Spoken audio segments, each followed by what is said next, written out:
est vivant. Il est ressuscité. Il est ressuscité.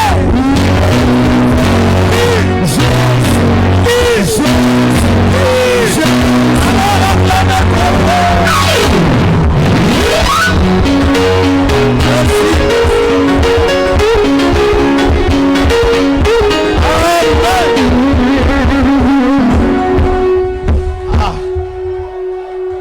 C'est le soir. Et Sali Tango ya pourquoi? À 8 heures, on pensait que On on ne saura pas arriver 16h ou 15h. On va nous ramasser évanouis par terre. Mais nous avons dit, Satan l'okutana yo. Nous tiendrons bon jusqu'à la fin. Et nous voici arrivés vers la fin. Amen. Amen. C'est la grâce de Dieu. Dieu nous a fait grâce. Nous sommes arrivés à la fin. Je crois que toutes les grandes prédications ont été prêchées. Moi, je ne viens que clôturer. C'est comme si on a dit que votre match a un coup de pénalité. Et on a dit on garde ça pour Papa Zola. La pénalité. On n'a pas besoin de voir comment on dribble, comment on joue.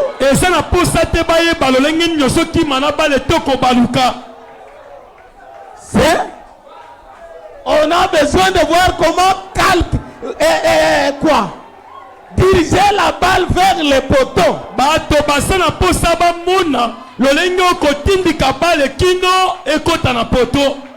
Amen. Amen. Mais moi, heureusement, vous voyez que Papa Zola. Mais ce n'est pas moi. C'est Jésus-Christ qui doit porter la pénalité. Satan est en train de danser déjà. Il ne sait pas. Ça va venir vers la gauche ou vers la droite. Amen. Amen. Et Jésus n'a jamais manqué sa pénalité. Amen. Amen. Et de la manière que vous avez vaincu la soif, vous avez vaincu la famine, même la faiblesse n'arrive pas à vous assujettir. Quand on dit chantons, vous chantez. C'est comme si vous avez mangé. Amen. Amen. Moi là au bureau, Frère Emmanuel m'a demandé, Papa, vous êtes très fatigué. Papa Olembia. J'ai dit oui, je suis fatigué. Mais attendez, quand je monte à la chair, je vais récupérer la force. Et tel que je suis là, je me sens déjà fort. Amen. Amen. Soyez sûrs que la victoire est certaine. Soyez sûrs que vous n'êtes plus ce que vous étiez quand vous êtes entrés. Est-ce que j'ai dit la vérité? Amen. Amen. Moi, je ne ferai qu'un peu de bruit et je clôture la prière. Amen. Amen. Je crois que vous avez entendu ce que les frères Simplices avaient dit. Dieu nous a donné chacun sa mesure.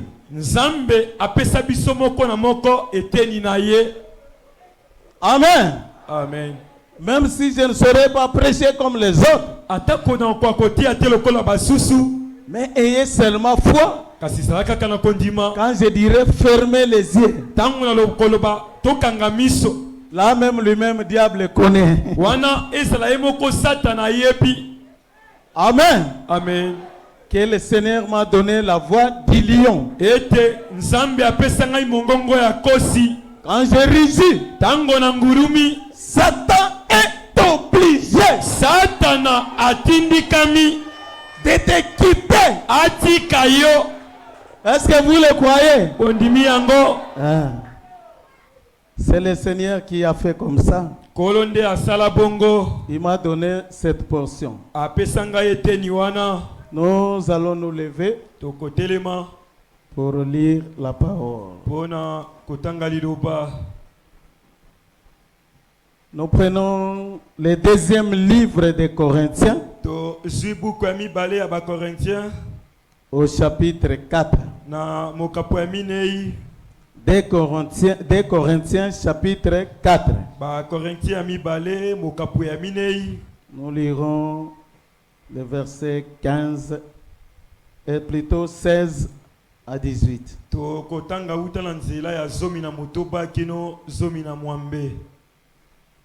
C'est pourquoi nous ne perdons pas courage. Et même si notre homme extérieur se détruit, notre homme intérieur se renouvelle de jour en jour. Car nos légères afflictions du moment présent produisent pour nous, au-delà de toute mesure, un poids éternel de gloire. Parce que nous ne regardons non point aux choses visibles, mais à celles qui sont invisibles. Car les choses visibles sont passagères et les invisibles sont éternels.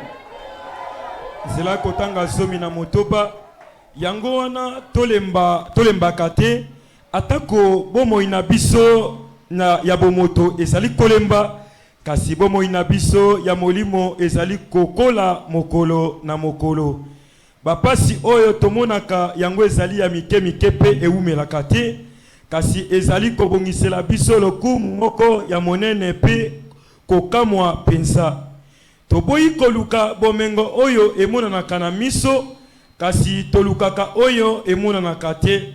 Po bomengo oyo emonanaka na miso yango eumelaka te kasi oyo emonanaka te yango ezali ya seko. Prions. Tobondeli. Dieu tout-puissant, Nzambe na nguya. il fallait dire a déjà été dit par tes serviteurs. Oyo esengela kelobama elobami epa basali na yo. Et tu as déjà agi. Pe esi yo sali. Je suis là pour clôturer. Na sala wapuna kosukisa. Encore un peu de bruit et je vais prier et accomplir ou terminer la prière que le pasteur Nono a faite. Bongo mo makelele mo kepena ko bondela ko suki sali bondeli yo mo kengeli Nono asali. Nous croyons que tu es déjà là. Continue à nous bénir jusqu'à ce que nous retournions à la maison. Que ta grâce nous soit favorable. Au nom de Jésus, ainsi nous t'avons prié. Amen. Amen.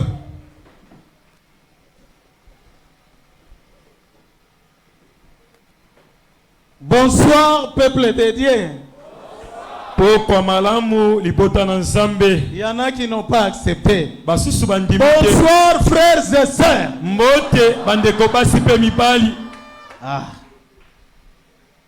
Que le Seigneur vous bénisse. Même si tu n'as pas accepté bonsoir, que le Seigneur vous bénisse là. Soyez prêts pour accepter ça si vite. Les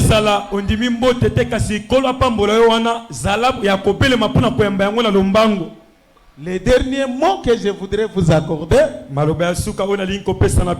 c'est regarder à l'invisible. Amen. Amen. Maintenant, c'est le temps de regarder à l'invisible. Nous avons écouté le Saint-Esprit nous parler à travers le pasteur Jephthé que nous sommes des êtres doubles. Un homme extérieur et un homme intérieur.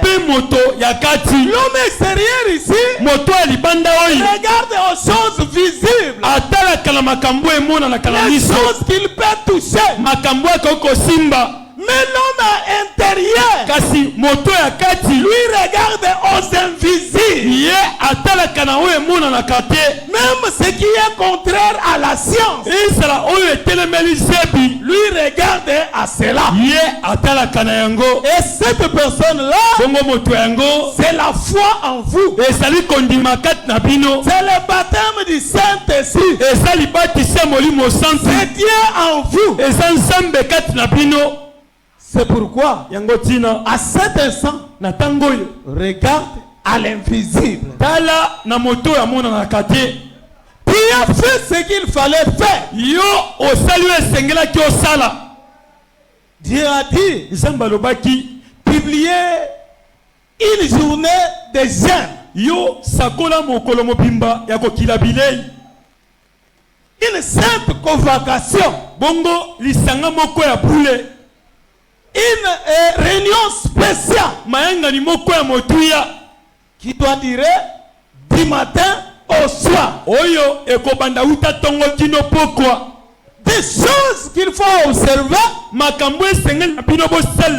Ne mange pas, ne bois pas. Est-ce que tu les as accomplis? Oui. Et à travers les prédications, tu as reconnu ta culpabilité. Comme faisait Frère Branham, il revoyait sa vie, pierre après pierre. Et quand il découvrait une erreur, il promettait à Dieu qu'il doit réparer cela. Et il faisait cela. Nous aussi, nous avons demandé pardon à Dieu. Là où ça demande d'aller voir quelqu'un, un garçon qui me dérangeait, j'avais dit oui. Et après avoir pris la décision, qu'il s'attende que je lui dirais non, que cette relation est finie. C'est la promesse faite. Est-ce que c'est la vérité? Nous devrons aller voir celui qu'il faut voir. Mais ce qui concernait moi et mon Dieu, c'est déjà réglé. J'ai reconnu ma culpabilité.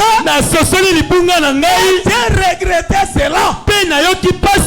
Maintenant, ce qui reste, c'est de regarder à l'invisible. Pourquoi? Dans l'invisible, l'impossible n'existe pas. Est-ce que c'est la vérité? L'impossible n'existe pas. Quand vous regardez à l'invisible, si la science a dit ceci, quand ça arrive comme ça, c'est fini. Mais en regardant à l'invisible, la science sera confondue. Est-ce que c'est la vérité? La science a dit, à part cette pluie qui était tombée, une pluie fracassante, et il y en a encore. Est-ce que vous suivez cela à la radio? Mais nous sommes mis ensemble. Et nous avons dit toutes les pluies destructives, Abu, et yango totelemisi yango. C'est pourquoi Yango tina même s'il y a des tonnerres, atako bakaki même ebeti s'il y a des grondements, atako kongulume esalemi tenez-vous tranquille. bovanda kimia. Pourquoi? Mpona nini? Toutes ces mauvaises pluies, nous les avons liées. Bambula nyonso ya mabe tokangaki yango. Est-ce que c'est la vérité? Ezali solo. Est-ce que depuis ces jours-là, Uta mokolo wana pareil pluie est déjà tombé? mbula ebongo esi ebeti. Non. C'est pour dire que Elikoloba ete Dieu nous exauce. Nzambe ayanolaka biso. Et les hommes de science, Mpe bato ya sebi la météo meteyo sera étonné. yango ekokamwa. La saison cesse arrive, Oyo tokomi lelanga. mais il n'y a pas de pluie torrentielle. Mbula ya makasi ya bongo ebeti te. Un petit groupe au Kanluka, Etonga moko ya moke na kaluka. dans l'église Agapao, Kuna leklesi ya kapao. ensemble avec leur pasteur, Elongo na mokengeli na bango. ils ont dit non aux mauvaises pluies. Balobaki te na bambula ya mabe. Amen. Amen. Notre Dieu est capable de tout. Nzambe na biso asala makoki ya nyonso. C'est pourquoi, Yango tina pour ton problème, mpona likambo na yo. regarde à l'invisible. Tala na moto amonanaka te. Dis-toi Loba que quand la parole sera prononcée, ntango liloba ekosakolama. ce qui m'a longtemps tourmenté Eloko etungisanga ntango molai sera parti. yango ekokende. Pourquoi? Mpona nini? Puisque chaque promesse Po etelaka nyonso est nôtre. yango eza ya biso. Si toi tu refuses, Soki oboyi yango moi je dis, ngai nalobi chaque promesse est mienne. elaka nyonso eza ya ngai. Amen. Amen. Tout ce que Dieu a dit m'appartient. Nyonso nzambe aloba eza ya ngai. Vous savez quoi? Boyebi nini? Quand je lis dans la Bible, Ntango natangi na Biblia là où il est écrit, esika ekomami tout ce que vous lierez sur la terre, nyonso bino bokokanga na mabele ça sera lié au ciel. yango mpe ekokangama na lola. Moi je prends ça comme c'est pour moi seul. Ngai nazwaka yango lokola eza mpo na ngai moko. C'est à moi que cela est adressé. Eza na ngai nde baloba maloba wana. Ce n'est pas que je prends ça à la légère, Ezali te nazoswa yango na bopete. mais je me sens à l'intérieur de cette écriture. Namiyoki na kati ya likomi wana. C'est pourquoi, Yango tina si toi tu n'as pas la foi, soki oza na kondima te, moi je vais utiliser cette déclaration. ngai nakosalela be maloba wana. Il m'a dit, Aloba na tout ce ngai que je vais ligoter, nyonso nakokanga. même s'il marchait comme ça. Atoko bande kotambola boye. Quand je dis au nom de Jésus, Yango nalobi na kombo na il Yesu. ligoter, Yokangama. il verra, il se sentira entouré de lianes Amikomi yokakangami na basinga. et il sera par terre. Pe akokwea na mabele. Et même si qui a lié, Esala eloko nini ekangi yango. même si c'est ton père Esala tata na yo. qui a dit que cette année tu mourras, Oyo alobaki ete mbula okokufa. na yebisi yo bosanango. Alléluia. Amen. Pourquoi? Mpona Il y nini? a un coup de pénalité. Ezali na penalty moko. Et il y a un homme Eza na moto qui moko est qualifié oyo abongi pour monter la pénalité. mpona kobeta penalty. Amen. Amen. Ne soyez pas effrayés. Kozala ekobanga te. Vivez seulement la parole. Yobikela be liloba. Tiens-toi tranquille. Vanda kimia. Oh, ça n'est fini de toi. Oyo esili mpo na yo. Ce qu'on a vu dans des songes compliqués, Oyo bamoni na ndoto eza mpenza mobulu. commence à rire de ça. Banda koseka. Dis donc, ça c'est rien. Loba ese eloko te. Je vais fêter le bonheur de 2025 nakokundola mobu oyo ya tuku mibale na motoba pour entrer à 2026. mpo na kota na mbula ya tuku mibale na motoba. Pourquoi? Mpo na nini? Nous sommes les enfants de la promesse. biso toza bana elaka. Frère, dit ekoprana malobi que quand Dieu a dit à Abraham, ntango nzambe alobaki na balayama quitte ta patrie, tika mboka na yo quitte ta famille, longwa libota na yo dans un pays que je te donnerai. kende na mboka moko na kopesa yo. À cause de cette parole, na ntina maloba wana Abraham avait déjà un pays en lui. abalayama azalaki na mboka kati na ye. Il a fait un voyage. asalaki mobembo Un jour, moko ya mikolo il était en Canaan, azalaki na kanana le pays promis. mboka oyo elaka. il y avait des gens qui occupaient le pays. Est-ce que c'est la vérité? Il y a des gens qui occupaient le pays. Quand on regardait Abraham, il pouvait dire, oh, cet étranger, il vient de loin, il est pauvre, il n'a rien ici, il n'a ni forêt, il n'a ni champ. Mais Abraham, quand il regardait ce pays, il disait, ces gens sont malheureux. Ce qu'ils pensent être leur pays, cela m'appartient. Alléluia. Amen. Pourquoi? C'est puisque Dieu l'a dit. Dieu a dit quelque chose. Et que Dieu est dans cette condition. Aujourd'hui, prends cela. Amen. Amen. Prenons par exemple l'écriture dit dans mon assemblée il n'y aura pas de femmes qui vont avorter et il n'y aura pas d'hystérie. Si moi je n'ai pas d'enfant, pourquoi aller là ici? Moi j'ai déjà un enfant. Et si na suis moi puisque moi et Dieu, le combat qu'il a eu avec Jacob, moi je le tiens par cette promesse. Ce soir, je dois quitter cette église avec une grossesse déjà. Est-ce que vous le croyez? Expérimenter les dieux de Papa Sola. Peu importe ta situation, ce qui te faisait pleurer là, si aujourd'hui tu peux regarder à l'invisible, tu feras que ce problème est réglé. La chose à faire, regarde seulement à l'invisible. Oh, la science dit, quand on a déjà 45 ans, c'est déjà la ménopause. On ne peut pas avoir des enfants. Ça c'est la science. Mais la parole de Dieu c'est de la science. C'est pourquoi je t'appelle regarder à l'invisible. Amen. Amen. Si souvent les médecins peuvent penser que nous sommes contre eux, mais nous ne sommes pas contre eux. Nous regardons à l'invisible. Et ce qu'ils appellent dangereux, ce qu'ils pensent être impossible devant notre Dieu, c'est possible.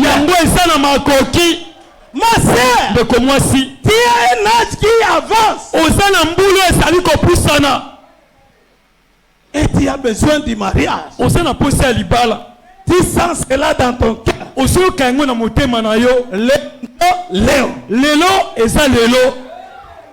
Moi je ne demanderai à personne quelle est ta requête. Je vais prononcer la parole. Sache que Dieu a dit, tout ce que vous demanderez au Père à mon nom, je le ferai, afin que le Père soit glorifié dans le Fils. Est-ce que la Bible le dit? Et après tout, dis un peu à Dieu. Dis à Dieu. Quand nous rentrons au commencement, n'est-ce pas toi qui nous dis que la femme est sortie de la côte d'un homme?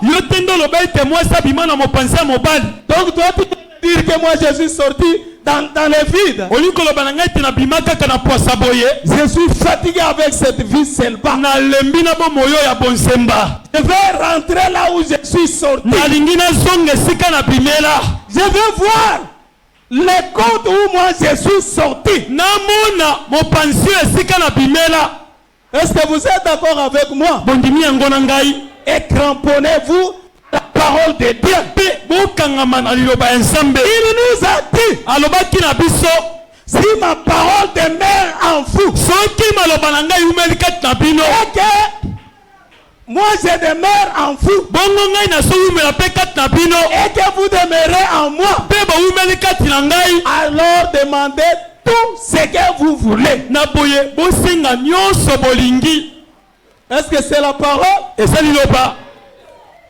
Est-ce que la parole demeure en nous? Oui, monsieur. Cela a été démontré ici. Que la parole demeure en nous. Si en toi il n'y en a pas, en moi il y en a. Moi je prononcerai la parole. La parole doit s'accomplir. Toi regarde à ce que l'œil ne voit pas. Commence à voir les résultats. Tu as une maladie qui t'a longtemps tourmenté. Quel est cette pluie qui tombe qui ne s'arrête pas? Aujourd'hui, cette maladie, moi je te dis, ça doit partir. Est-ce que vous le croyez? Des fois, les enfants de Dieu sont plus tourmentés. Alors que celui qui est en nous est plus grand. Celui qui est dans le monde. Est-ce que cette parole c'est un mensonge? Non. C'est la parole de Dieu. C'est pourquoi la chose à faire, regardez à l'invisible.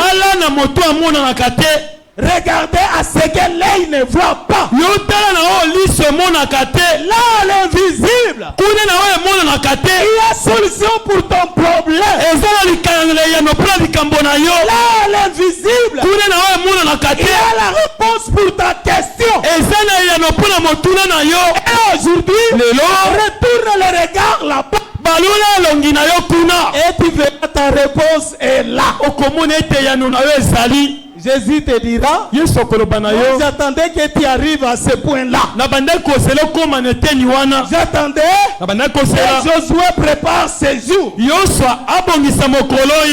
qu'il te demande de regarder à l'invisible. Amen. Amen. C'est le problème de la foi. Ce n'est pas moi. Je ne suis qu'un simple serviteur de Dieu. Un instrument qu'il doit utiliser maintenant. Est-ce que vous le croyez? Est-ce que vous le croyez? Nous sommes vers la fin. C'est pourquoi toutes ces citations que j'ai préparées, si je commence à lire cela, nous risquons d'aller loin. Mais je voudrais couper court. Pourquoi? Puisque je vois que le terrain était bien préparé. Moi-même que les pasteurs non ne puissent monter,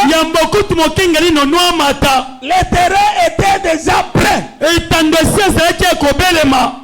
Est-ce que vous le croyez? Dieu est déjà là. Il y a des problèmes qui sont déjà résolus. Toi, tu n'as pas encore vu cela. Mais si tu regardes à l'invisible,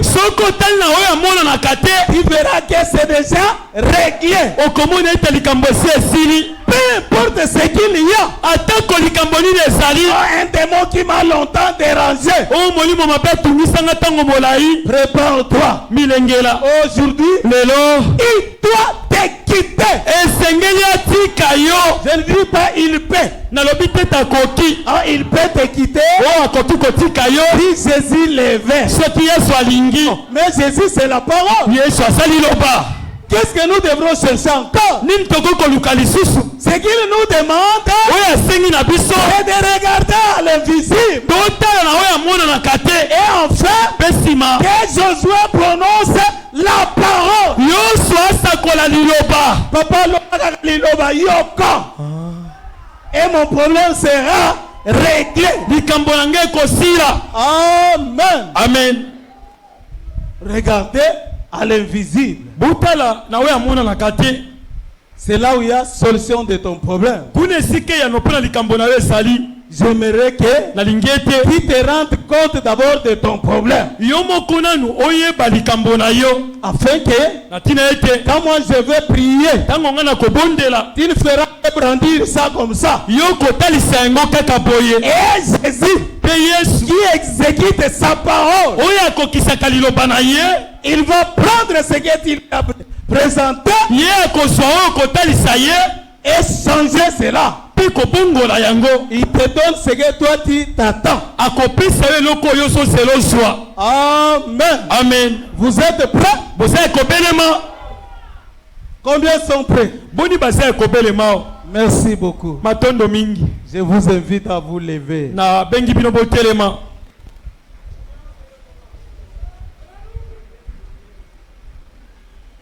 Est-ce qu'il y a des personnes qui sont malades? Levez un peu les mains.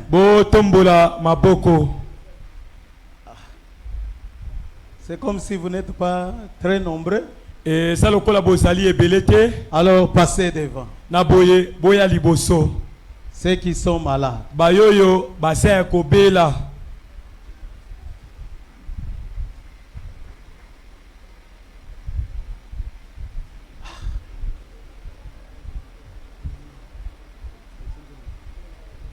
Prenez seulement une place là où tu peux te retrouver.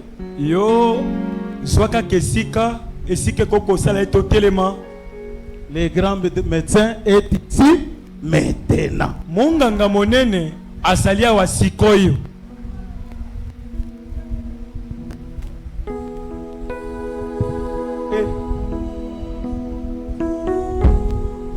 C'est comme si ça augmente. Et ça le quoi motango bato emati. S'il n'y a pas de place, quand vous avancez, si c'est bloqué, restez là. Soki, si que salite tensele kangami, teleme siko sali.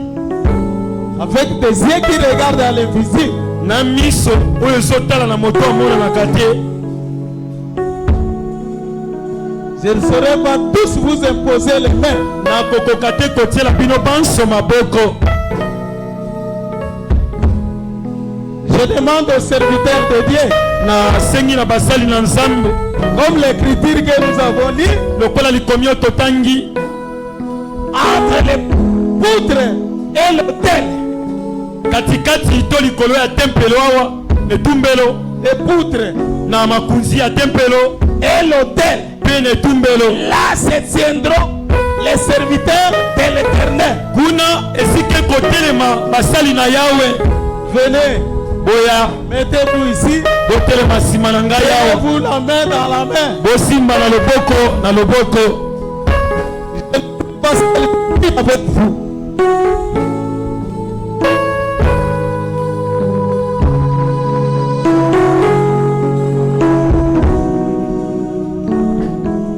Le grand médecin est ici maintenant.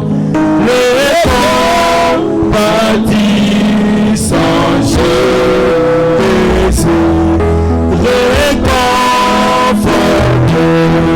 le cœur brisé, écoute la voix de Jésus, le sang de ses le nom.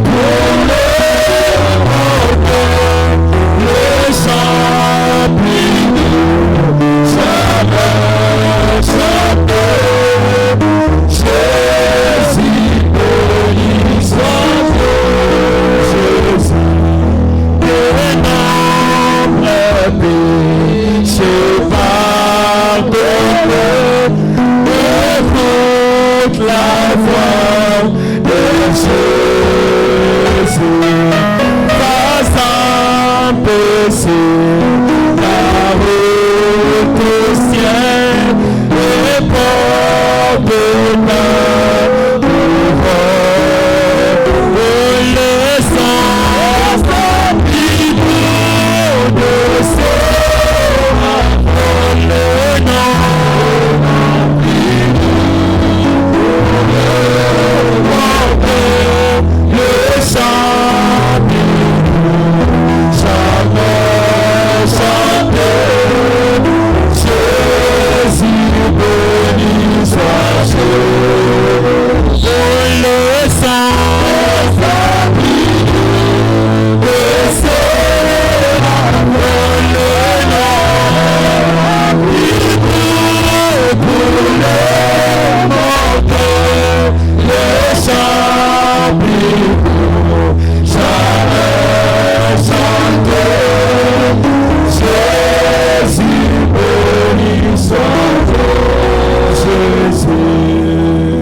la partie malade.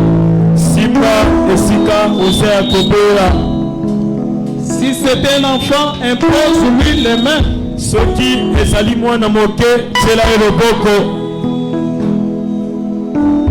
Si c'est les oreilles de l'enfant, placez-lui les mains dans les oreilles.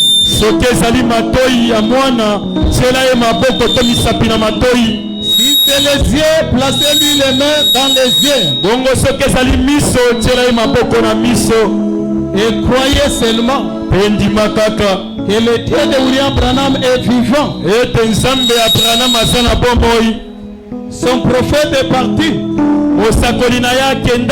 mais le Dieu de William Branham est vivant. Comme nous le chantons, Liloba et Kokoba. La parole va continuer. Même si le serviteur qu'il utilisait partait, Dieu relèvera quelqu'un d'autre. Puisque Dieu ne manque pas de témoins.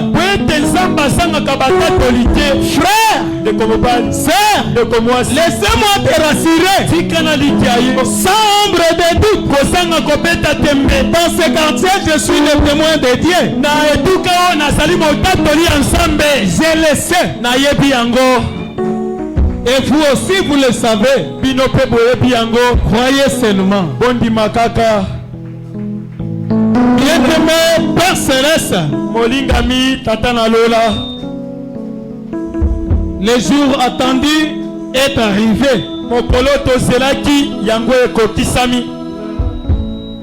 Il nous a été demandé de faire une journée de consacration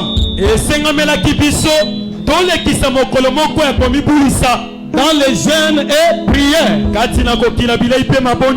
Cela a été fait.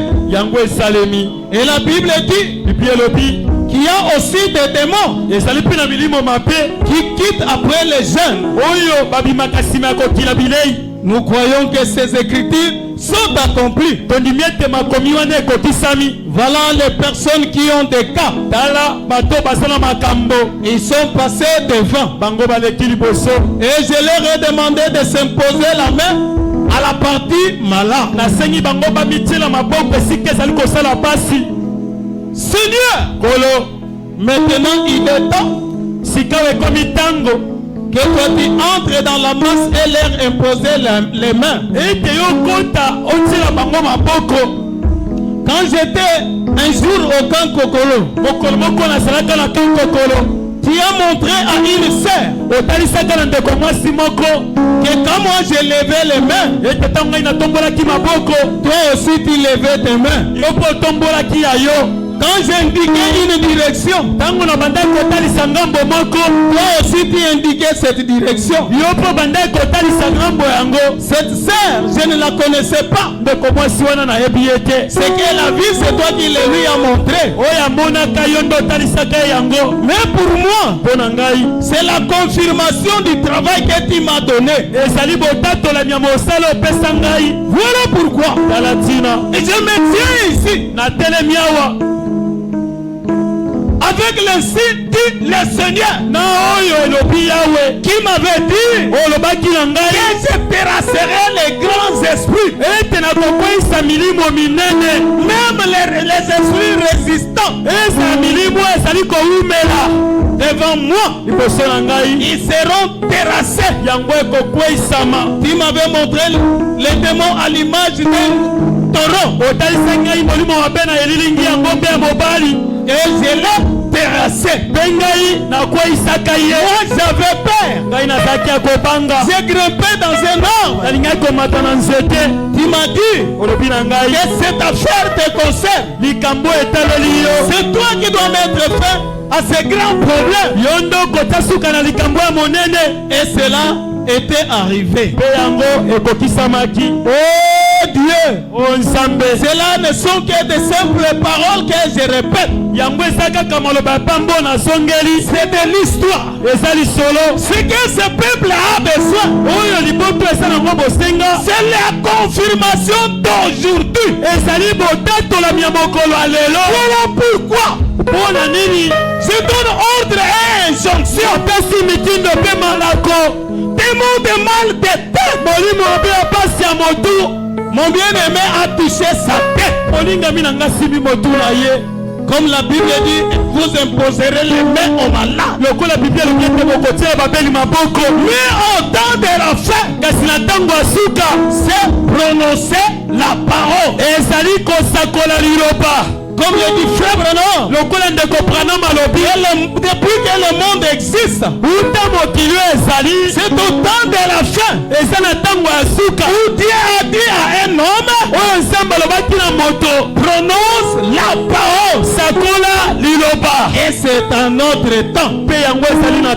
Cela nous concerne. Au nom de Jésus, ces valeurs intenses, sors de ma sœur, sors de mon frère, et va-t'en dans des liens arides. Démon de malaria cérébrale, au nom de Jésus, au nom de Jésus, sors de mon frère, sors de ma sœur, va-t'en dans des liens arides. Je te montre les 100 versets au calvaire. Démon de troubles de comportement, au nom de Jésus, sors de mes bien-aimés, sors de ce peuple, et va-t'en dans des liens arides. Démon de maladie de syncope, démon de l'épilepsie, au nom de Jésus, sors de ce peuple, et va-t'en dans des liens arides. Démon de perte de mémoire, au nom de Jésus, sors de ce peuple, et va-t'en dans des liens arides. Toute maladie cérébrale, au nom de Jésus, au nom de Jésus, sors de ce peuple, et va-t'en dans des liens arides. Démon de vision floue, au nom de Jésus, sors de ce peuple, et va-t'en dans des liens arides. Démon de cécité, démon de l'aveuglement, au nom de Jésus, sors de ce peuple, va-t'en dans des liens arides. Démon de glaucome, tension des yeux, au nom de Jésus, au nom de Jésus, sors de ce peuple, et va-t'en dans des liens arides. Démon de l'otite, démon de surdité, l'épée dans les oreilles, au nom de Jésus, sors de ce peuple, et va-t'en dans des liens arides. Le Seigneur t'a vaincu. Et il nous a fait des vainqueurs. Au nom de Jésus. Et allez-vous en dans les arides. Des mondes caïds dentaires. Au nom de Jésus. Sors de ce peuple. Et va-t'en dans les arides.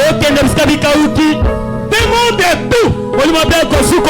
Au nom de Jésus. Sors de ce peuple. Et va-t'en dans les arides. Des mondes de tuberculose. Au nom de Jésus. Sors de ce peuple. Et va-t'en dans les arides. Des mondes de asthme. Au nom de Jésus. Sors de ce peuple. Et va-t'en dans les arides. Des mondes de dyspnée. Au nom de Jésus.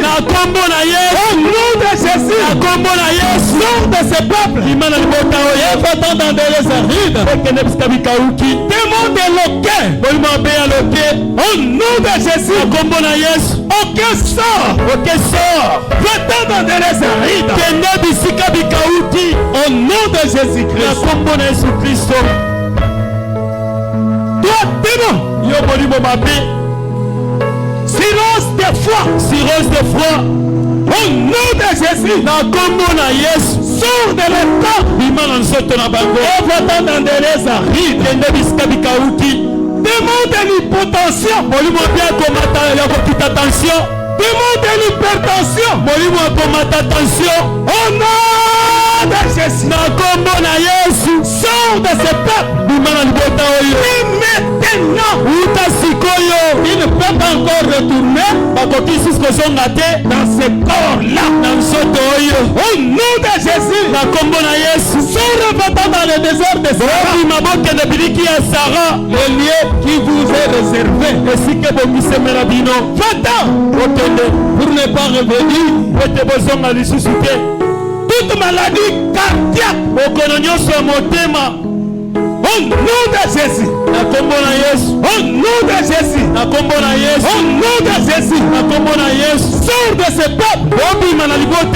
Et allez-vous-en dans des arides. Démons de vers intestinaux. Au nom de Jésus. Sortez de ce peuple. Et allez-vous-en dans les arides. Démons des infections. Infection urinaire. Au nom de Jésus. Sortez de ce peuple. Et allez-vous-en dans les arides. Démon de l'appendicite. Au nom de Jésus. Au nom de Jésus. Sors de ce peuple. Et va-t'en dans les arides. Démon de l'hernie. Au nom de Jésus. Sors de ce peuple. Et va-t'en dans les arides. Hernie discale. Au nom de Jésus. Quitte le dos de mes bien-aimés. Et va-t'en dans des arides. Démon de lion. Au nom de Jésus. Sors de ce peuple. Et va-t'en dans des arides. Démon de kyste. Même kyste ovarien. C'est la kyste matrice. Au nom de Jésus. Au nom de Jésus. Sors de ce peuple. Et va-t'en dans des arides. Démon de la moupiase. Au nom de Jésus. Au nom de Jésus. Sors de ce peuple. Et va-t'en dans les arides. Démon de la diarrhée. Au nom de Jésus. yesu sors de ce peuple bima na libota oyo et va-t'en dans de lieux arides. bekende bisika bikauki Démon de cancer, molimo bya cancer cancer de peau, cancer ya poso au nom de Jésus, na kombo na yesu va-t'en dans de lieux arides. kende bisika bikauki Cancer de sein, cancer ya libele au nom de Jésus, na kombo na yesu sors de ce peuple bima na libota et oyo va-t'en dans de lieux arides. kende bisika bikauki Cancer des intestins, cancer ya michopo au nom de Jésus, na kombo na yesu sors de ce peuple bima na libota et oyo va-t'en dans de lieux arides. kende bisika bikauki Cancer de l'utérus, cancer ya matrice au nom de Jésus, na kombo na yesu sors de ce peuple bobima na libota et oyo va-t'en dans de lieux arides. bobokende bisika bikauki Cancer de cerveau, cancer ya cerveau au nom de Jésus, na kombo na au yesu nom de Jésus, na kombo na yesu sors de ce peuple bima na libota oyo et va-t'en dans de lieux arides. kende bisika bikauki Démon de lombalgie, molimo bya pasi ya mokongo lombalgie, pasi ya mokongo au nom de na Jésus, kombo na yesu au nom de na Jésus, kombo na yesu sors de ce peuple bima na libota oyo et va-t'en dans de lieux arides. ekende bisika bikauki Démon des hémorroïdes, molimo bya mohemoroïde au nom de Jésus, na kombo na yesu bima hémorroïdes externes, hémoroïde ya libanda hémorroïdes internes, hémoroïde ya kati je vous chasse nabengani bino au nom de Jésus. na kombo na yesu Quitte ce peuple tika libota oyo et va-t'en dans des lieux arides. ekende bisika bikauki Démon des amaigrissements, molimo bya kokonda ya nzoto au nom de Jésus, na kombo na yesu sors de ce peuple obima na libota oyo et va-t'en dans des lieux arides. ebokende bisika bikauki Démon des soucis, molimo bya baba mawa au nom de Jésus, na kombo na yesu sors de mes bien-aimés bima epai ya balingami et ya ngai va-t'en dans des lieux ekende arides. bisika bikauki Démon de la polio, molimo bya polio au nom de Jésus, na kombo na yesu sors de ce peuple bima na libota oyo et va-t'en dans des lieux arides. ekende bisika bikauki Démon de rhumatisme, molimo bya rhumatisme au nom de Jésus, na kombo na yesu sors de ce peuple bima na libota oyo et va-t'en dans des lieux arides. ekende bisika bikauki Tout sort qui a été jeté par les sorciers, elakeli mabe nyonso bokome mpe bandoki au nom de Jésus, na kombo na au yesu nom de na Jésus, kombo na yesu qu'ils soient libérés. bango bakangolama Démon de la sorcellerie, molimo mabe ya bondoki sorcellerie inconscient, bondoki oyo moto azoyeba te en tant que serviteur de Dieu, kozalaka mosali ya nzambe je te chasse de ce peuple abengani yo na libota oyo au nom de Jésus. na kombo na yesu Sors de ces enfants bima na bana oyo et va-t'en dans des lieux arides. ekende bisika bikauki Démon de panarie, molimo mabe ya sikama au nom de Jésus, na kombo na yesu au nom de Jésus, na kombo na yesu sors de ce peuple bima na libota oyo et va-t'en dans des lieux arides. mpe ekende bisika bikauki Démon de mbasu, molimo mabe ya mbasu au nom de Jésus, na kombo na yesu quitte ce peuple tika libota oyo et va-t'en dans des lieux arides. mpe ekende bisika bikauki Démon de Nyokankao, molimo mabe ya nyoka nkaru au nom de Jésus, na kombo na yesu au nom de Jésus, na kombo na yesu sors de ce peuple bima na libota oyo et va-t'en dans des lieux arides. mpe ekende bisika bikauki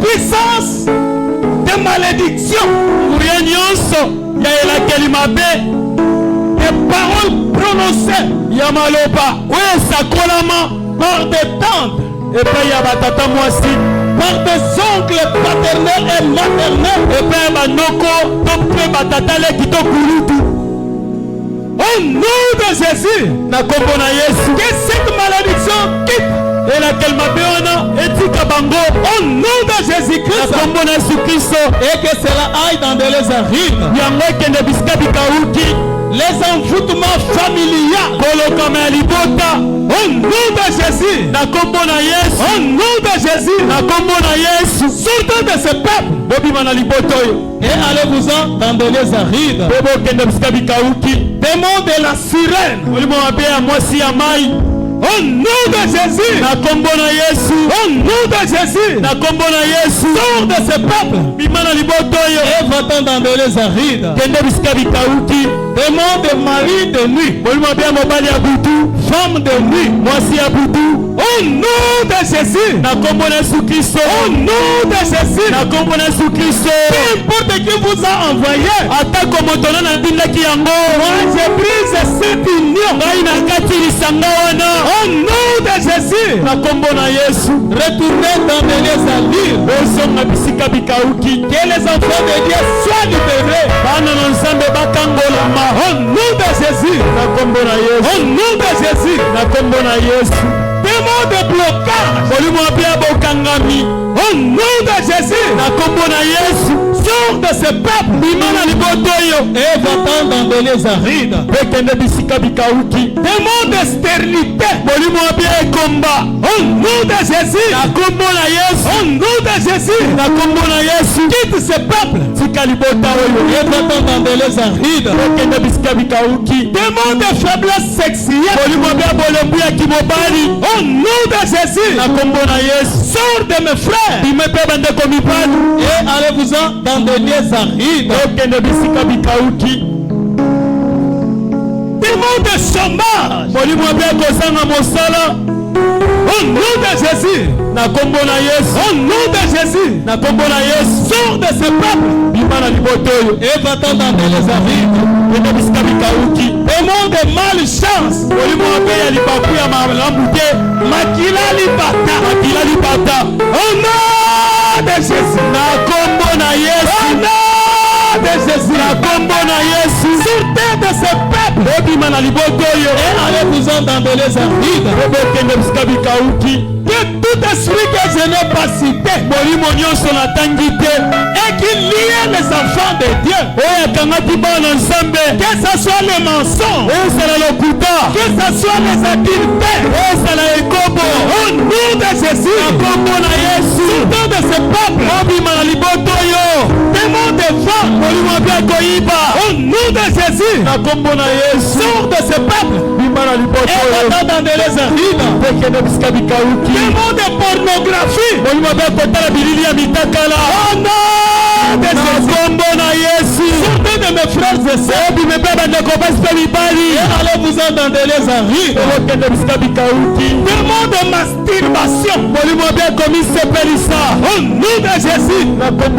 Au nom de Jésus. Sortez de ce peuple. Et allez-vous-en dans des lieux arides. Démon de mauvais son. Au nom de Jésus. Les songes qui leur montrent les lieux d'origine. Alors qu'ils ont quitté ces endroits.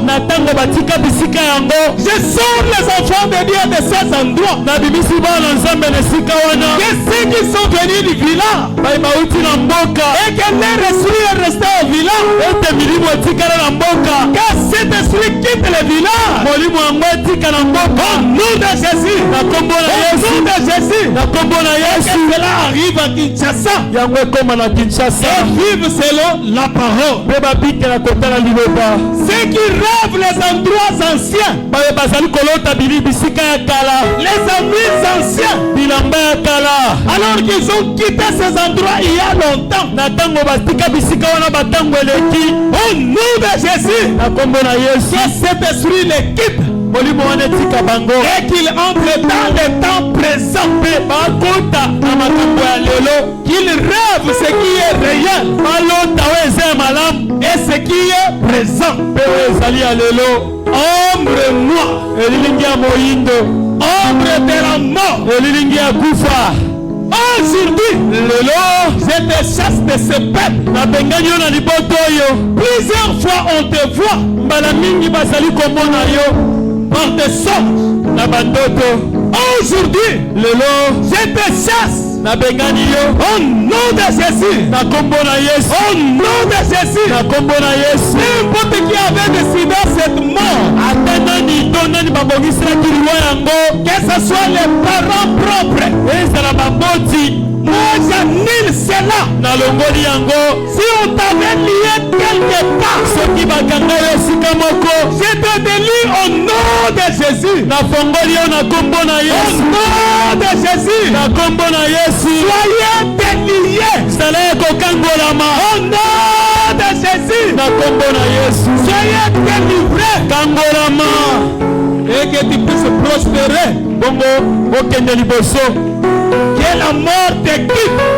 Liwa etika yo. Au nom de Jésus. Na kombo na Yesu. Comme on t'a vu dans les songes. Lokola bamonaki na ndoto. Tu te limites dans les songes. Yango esuka na ndoto. Et je t'efface. Na longoli yo. Au nom de Jésus. Na kombo na Yesu. Retourne d'où tu étais venu. Zonge siko utaki. Même si le Père Céleste Atako tata ya lola avait décidé que cette année c'était la fin. abongisaki ata mbula oyo ezalaki ya suka Pour toi. mpo na yo. Moi je change cette vie. Ngai na bongoli mpo likambo wana. Que ta vie soit prolongée. Bomoi na yo ekoma molai. Au nom de Jésus. Na kombo na Au Yesu. nom de Jésus. Na kombo na Au Yesu. nom de Jésus. Na kombo na Yesu. Esprit de sacrifice. Molimo wa bien mbeka. Au nom de Jésus. Na kombo na Yesu. Je te brise. Nabuki yo. Et va-t'en dans les aride. Kende bisika bikauki. Que ceux qui étaient malades Bai bazalaki ya kobela. sentent maintenant leur guérison.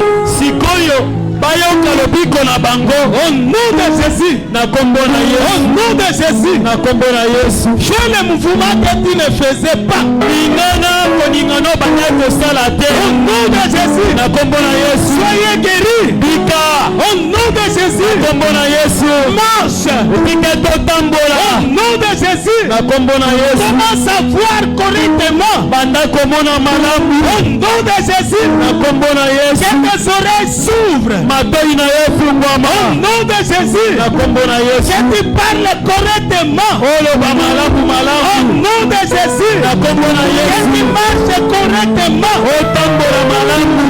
Au nom de Jésus. Na kombo na Yesu. Merci Père Céleste. Matoi papa. Merci Seigneur Jésus. Matoi kolo Yesu. Dites, je suis guéri. Loba na biki. Je suis guéri. Na biki. Je suis guéri. Na biki. Alors commence à bouger. Banda koningana. Commence à bouger. Lingana.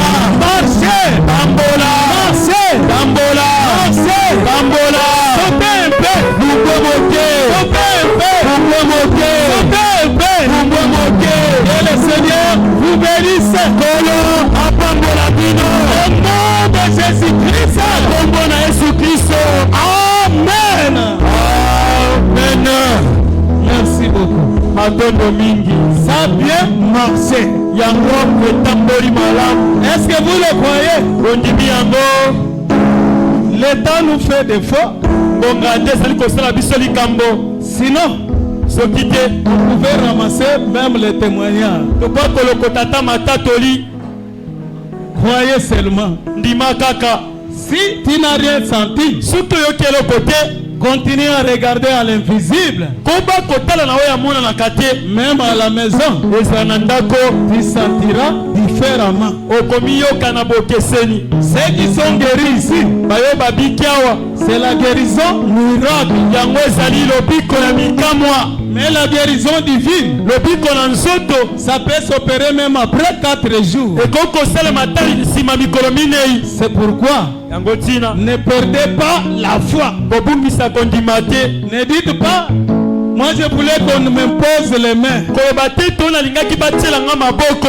C'est bien, eza malamu. c'est la parole. eza liloba. Mais c'était pour les juifs. ezalaki mpo na bayuda. Ça c'est le temps de l'épouse. oyo ezali ntango ya mwasi na libala. Nous prononçons seulement la parole. tozali kosakola nde liloba. Est-ce que vous croyez que vous êtes guéri? bondimi ete bobiki. Tu crois que tu as reçu la réponse à ta question? bondimi etosu eyano na motuna na yo. Croyez-le seulement. ndima yango kaka. Et le reste, tu verras la gloire de Dieu. oyo etikali okomona nkembo na nzambe. Merci, serviteur de Dieu. matondi basali na nzambe. Vous pouvez regagner votre place. bokoki kozonga na bisika na bino. Votre Dieu est puissant. nzambe na bino aza na nguya. Ok.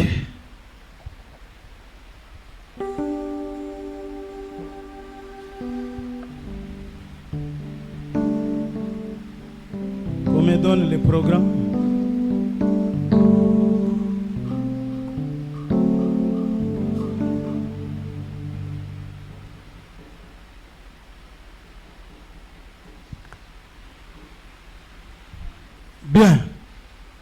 malamu. Presque nous sommes vers la fin. Kokokana pensa tokomi na suka. Le temps qui pesait sur nous Tango oye bandai kotia kilo likolo na biso est déjà parti.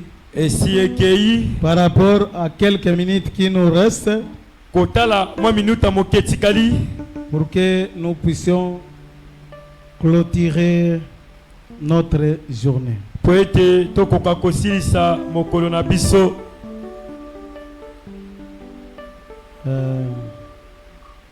C'est le moment qu'il faut donner des communiqués. E komi ngonga wape sengeli kopesa mayebisi. Moi, je vous rappelle quelques communiqués que je détiens ici. Ngai na kansel bino mayebisi na sanango awa. C'est vous rappeler la journée de dimanche. Ezali ko kansela bino pona mokola yenga o ezali koya. Ça sera une journée d'adoration et de louange. E kozala mokolo ya kogumba melanzambe pe ya masanjoli. Est-ce que vous serez là? Boko salawana. D'abord, c'est le dimanche. Putu eza mokola yenga. Mais ça n'ira pas jusqu'au soir comme aujourd'hui. E kokoma kino poko ate lokola lelo. Nous prendrons seulement le temps que nous prenons le dimanche. To kozwaka katango to zwaka mokola yenga. Peut-être nous lirons les livres des psaumes. Bala mosusu tokotanga buku ya nzembo. Là où il est parlé de louanges. Esika lobameli pona masanjoli. Et après quoi, on entrera dans l'adoration et les louanges. Pesima tokokota kati na kogumba mela pe masanjoli. C'est ce dimanche qui vient. E zali mokola yengo ezali koya. Et nous serons avec Papa Kouloutou. Bongo tokozala longo na Papa Kouloutou. Le pasteur André Lileke. Mokengeli André Lileke. Celui qui sera l'animateur principal. Yende ako kambabiso.